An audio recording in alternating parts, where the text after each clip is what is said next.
നിന്റെ അടുത്ത് ഞാൻ എന്തോ ഉണ്ടാക്കാൻ വന്നു. ക്ലാസ് കാണുന്നില്ലേ? എന്താ പ്രശ്നം? ക്ലാസ് കാണുന്നില്ലെങ്കിൽ 9ാം ക്ലാസ്സിലേക്ക് പോകും. നിനക്കതൊക്കെ എങ്ങനെ സാധിക്കും? ഇവിടെ സമൂസ ഇല്ല.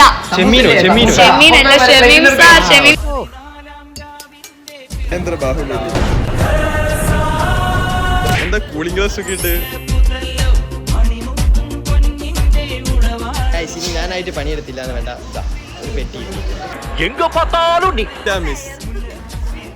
എന്നാ വീട്ടിൽ പോയി കുളിക്കണ്ടേ? ഒന്ന് വിളിച്ചോണ്ട് പോണോ?